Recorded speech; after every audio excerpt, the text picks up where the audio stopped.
Welcome back, everybody. My name is Tucker, and we finally have a big trade to talk about in the NBA. As I'm sure many of you know, Clint Capela was finally traded overnight last night, at least my time. And in today's video, I'm going to be explaining every single part of this deal for every single team, because this is really complicated. There's a lot of pieces involved. And so I'm just going to express not only my thoughts on the deal, but why each team did what they did, gave up what they gave up, and received what they did. But really quickly, before we get started, if you enjoy the NBA, then consider subscribing. I upload basically every single day. Okay, so like I said, we're going to do this team by team, talk about what they received, talk about what they sent out, because there are a lot of pieces moving around here. I think there's like 12 players and a handful of draft picks. It's a little bit difficult to even fully understand which pieces are going where. So we're going to talk about that, why each team did what they did, if I liked it, if I didn't, why it makes sense, why it doesn't make sense, and at the end we'll kind of give some overall thoughts. So we're going to begin with the Houston Rockets. They received Robert Covington, Jordan Bell, Golden State's 2024 second-round pick in exchange for Clint Capela, Gerald Green, Nene, and their own 2020 first-round pick. And this was a deal that it seemed like was pretty inevitable at some point before the deadline tomorrow. Clint Capela didn't seem like he was long for Houston. He was really their only trade piece that they had left available. They wanted to get a perimeter player, reportedly, ideally for a perimeter player as well as a replacement center. Obviously, the replacement center thing didn't come about unless you're counting Jordan Bell, which I'm not. So let's talk about why this makes sense for them. Giving up Capela, as I said, as their only real asset allows them to bring in someone in Covington that should fit in really well for their team as a defender and as a shooter, and they definitely need more help on the perimeter. Despite the fact they have guys like James Harden and Russell Westbrook and Eric Gordon, in terms of versatile perimeter players, they don't really have all that many of them, especially for a team that plays 3, 4, or sometimes even 5 perimeter players all at the same time. They need more of those guys, and they saw this as an opportunity to bring in one of the better ones on the market in Covington. And to do that, they gave up Capela and also, in a roundabout way, their own first-round pick this year, which kind of got moved around to some different places. But still, at the end of the day, for them, this is about trading Capela for Covington along with their own first-round pick, and the other pieces are mostly there for salary. So if you like the idea of the Rockets going all in on this small ball group with PJ Tucker at the 5, having Covington out there as well, and then trying to find some replacement level center either via a trade or the buyout market to play the 5 for them as well, then that was why this trade would make sense for them. It seems like that's the plan they're going with moving forward. They really like their lineups with PJ Tucker at the 5, but they obviously do need some sort of size when they get in the Western Conference playoffs for guys like Anthony Davis, guys like Rudy Gobert, Steven Adams, players like that, Nikola Jokic. It's going to be an issue for them if they don't have more size. They're going to look to do that, but for the most part, they prioritized their perimeter depth, aka Robert Covington, over having Clint Capela. Now, on the other side, why this doesn't make sense. All the things that I just talked about, this is so far away from any kind of traditional NBA basketball. The Rockets have been on the forefront of this for years now.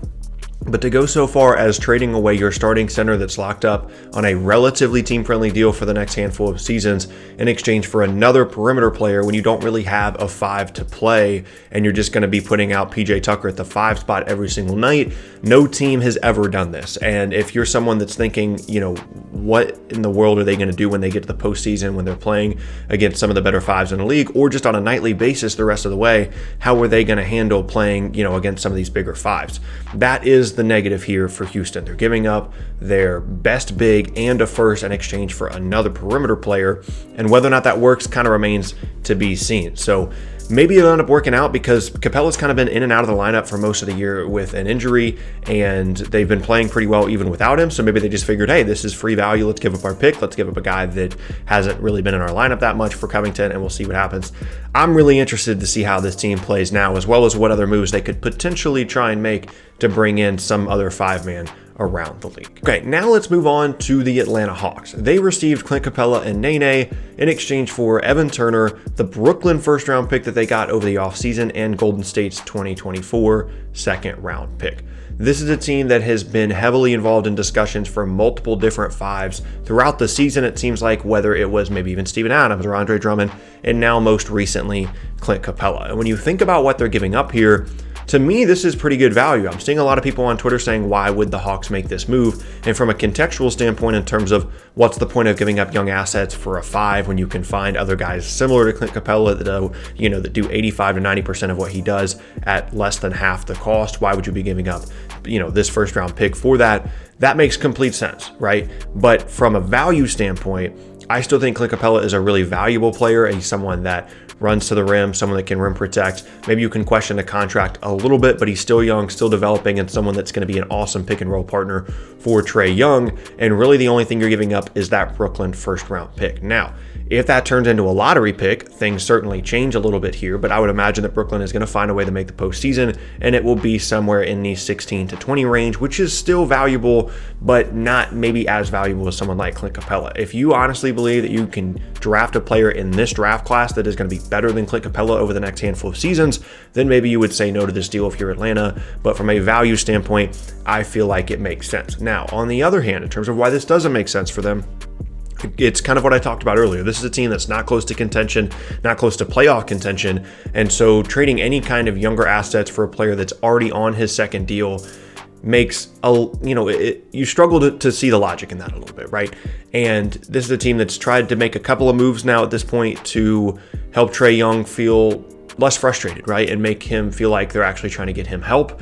But I don't know that this is really the deal that makes that happen, right? So that would be why it doesn't make sense for them. But again, I don't really think they gave up very much at all here. They gave up an expiring. Yes, they're losing some future cap space by having Capela on the roster, but he's a good player. It just depends on where that first round pick lands. And if it's between 16 and 20 and not a lottery pick, I think this is a good deal for them. Okay, so let's talk about this for the Minnesota Timberwolves now. They received Juan Hernangomez, Malik Beasley, Jared Vanderbilt, Evan Turner, Brooklyn's 2020 first round pick in exchange for Robert Covington, Jordan Bell, Noah Vonleh, Shabazz, Napier, and Keita, Bates-Diop. And let's talk about why this makes sense for them.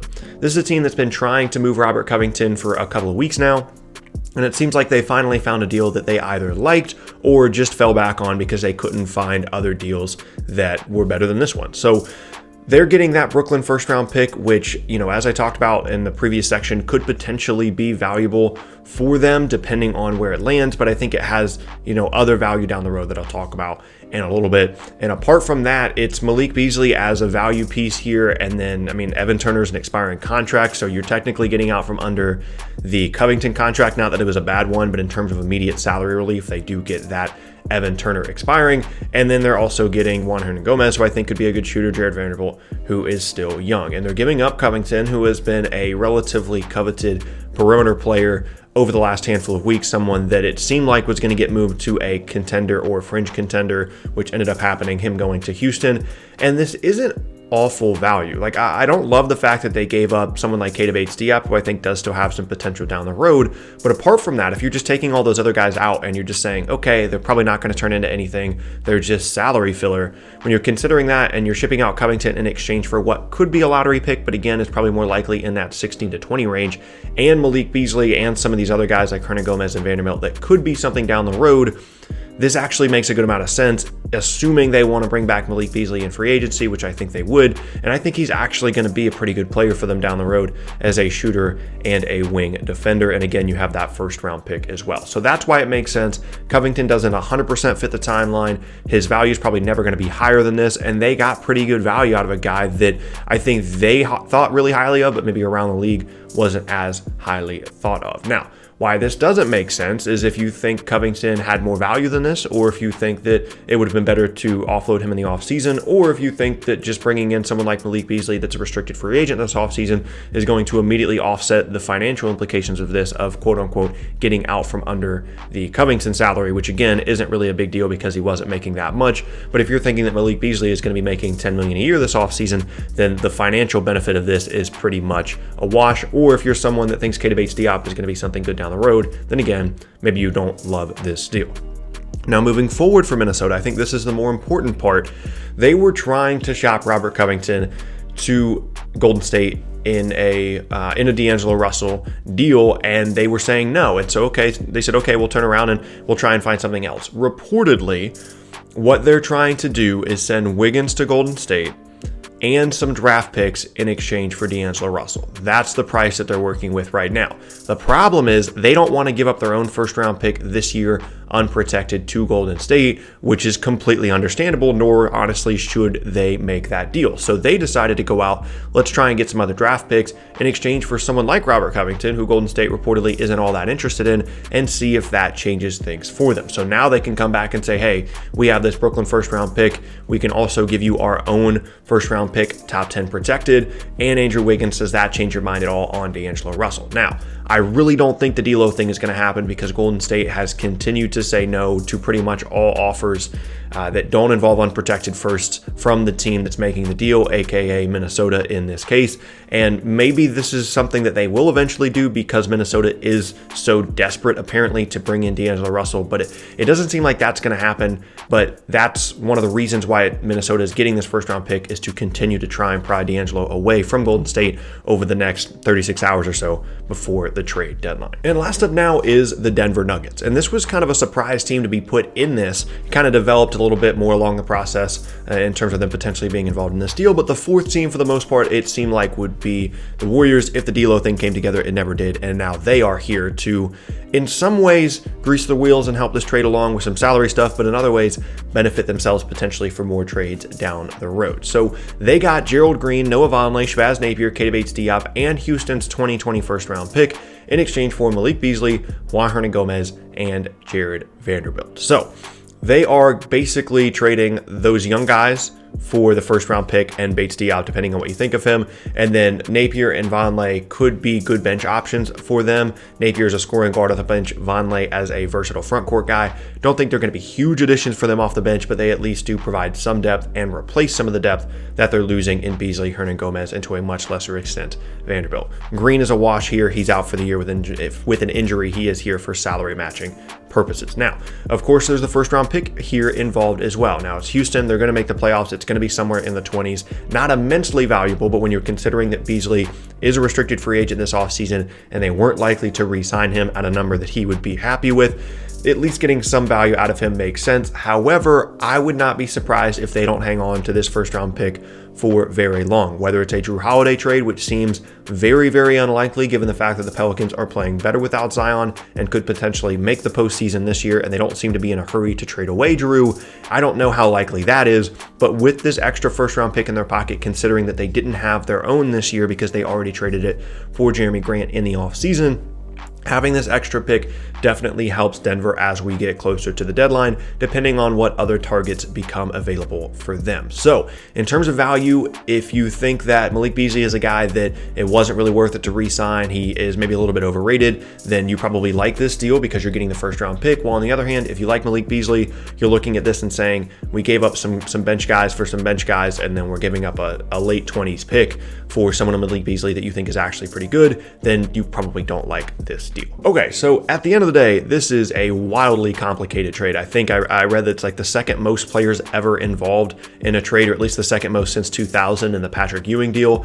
There is a lot going on here. There's a lot of other agendas, and I wouldn't be surprised if some of these assets, most specifically the picks, whether it's the Brooklyn one or the Houston one, do not stay with their current teams for very long. For me, the big winners here kind of depend on your perception. Like if you think that this Rockets thing is going to work and they're not going to really need Clint Capela and they're going to be able to find a replacement level 5 that either starts or comes off the bench for them, and Robert Covington's going to be really good as a defender and a shooter, maybe this is their missing piece. You know, maybe you think that they're a big winner, or you think that the Hawks got great value out of a pick that really wasn't incredibly valuable between 16 and 20 in that Brooklyn pick, and they're getting back Clint Capela, someone that's going to be really good for them and kind of help solidify that young core because they don't have a 5 of the future on that roster. Or for the Timberwolves, you're thinking this is going to be the move that's going to get them D'Angelo Russell here within the next day and a half. Maybe they're big winners. Or for the Nuggets, if you think they're going to be able to trade that other pick for Jrue Holiday or any other, potentially big name for them, maybe you think that they are the big winner in this deal. So in terms of big winners and losers, it's a little bit tough to decipher because it just depends so much on perception because there are so many pieces here. Your valuation of a certain player could sway, your opinion of this trade wildly in one direction or the other in terms of whether you think it was good or bad for a team. Now, outside of just winners and losers, the most intriguing part of this to me by far is the Rockets trying to play without a true 5-man and how far they're willing to push that, and if they're honestly going to play PJ Tucker at the 5 for a handful of games the rest of the year and potentially in the postseason as well. And then on the other hand, all of the other potential trades that could come out of this with those other first-round picks that teams acquired in these deals. So at the end of the day, it's going to be a really, really interesting thing to continue to dissect, over the next couple of days, as well as throughout the rest of the season in terms of how these rosters shake out. I mean, you've got two really good teams in the Western Conference in the Rockets and the Nuggets with relatively significant shakeups to their roster. And then you've got two rebuilding teams in the Hawks and the Timberwolves that are trying to make moves to keep their young core happy, to continue to build this thing up. And in Minnesota's case, continue to try and bring in a running mate for Karl Anthony Towns in D'Angelo Russell, and no small part trying to make sure that he is happy and wants to stay in Minnesota. So a lot going on here, and I'm glad this trade finally went through, because it seemed like we were talking about trades, all these rumors. It's nice to finally have one down on paper to look at, and I'm sure we're going to have plenty more either today as of this recording or tomorrow around the trade deadline to talk about over the next couple of days as well. So yeah, we finally got started, and I'm excited to see what else happens after this. But like I said, that is going to be the end of today's video, and I thank you all very much for watching. Once again, my name is Tucker. If you missed any of my previous videos, then be sure to check out the boxes on screen. Thanks again, and I'll see you all next time.